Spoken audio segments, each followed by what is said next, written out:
It's my feel-good breakfast show. A very good morning. Welcome to it. You're live with Expresso. My name is Graham Richards, and it is an absolute pleasure to have you here. We joke about this being a golden era in sport, but we've got 2 World Cups. Of course, the cricket just around the corner, literally. Five of the boys preparing to do battle, but come September, the Springboks will be in action again. It's the 2019 Rugby World Cup. Kicks off on the 20th of September. Of course, we've got to open our account up against New Zealand, which might be a perfect litmus test, but there is a lot more added to layers of experience, a VVVIB experience that we're going to reveal in just a moment. But we've got our sports anchor, Jeremy Harris. He had a chat to get excited, just to get generally pumped about how awesome sport is at the moment. This, between the football, we hope the cricket, the rugby, this is a crazy year.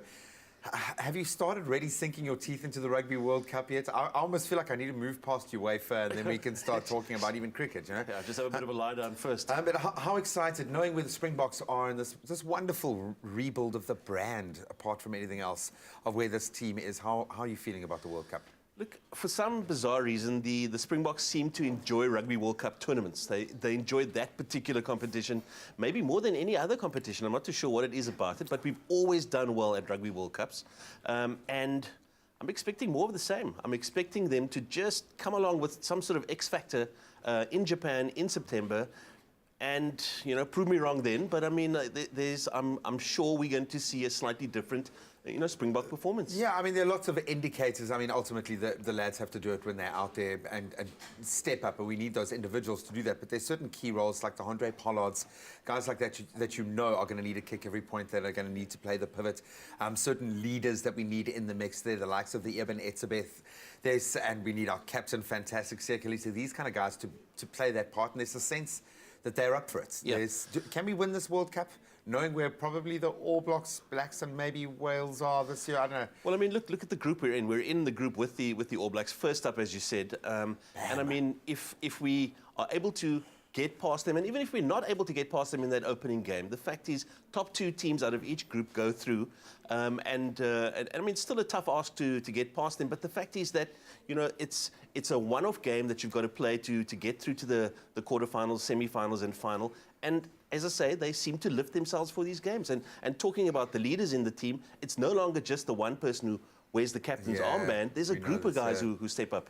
And there is a balance. There's some young, exciting players who have no respect for the best backlines in the world, the likes of the Apiris, and we want to see these kids put their hand up. Who are the major threats here? Should we be scared of Northern Hemisphere rugby, looking at the strength of the Six Nations, of where England to a degree, where Ireland probably is more so, where Wales are? How should we feel about the North? I've got a sense that Rassie is probably telling the guys, look, we're not going to be scared of anybody. We're going to respect them. And I mean, Wales and Ireland and England to an extent, who seem to have just dropped off a little bit, certainly will be the front runners in terms of asking the bigger questions.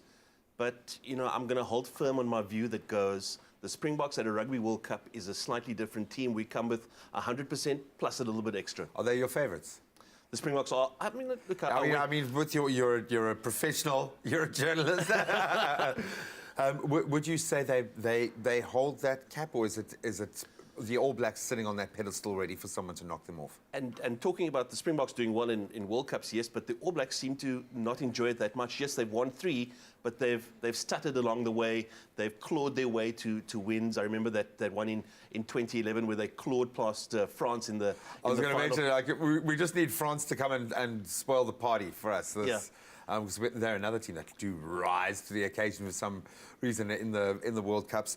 It is a very exciting time. It's so awesome to be a part of something like this, and of course we're going to give some of our viewers the opportunity to get over there. Any one particular star player that you think is going to put his hand up over this World Cup?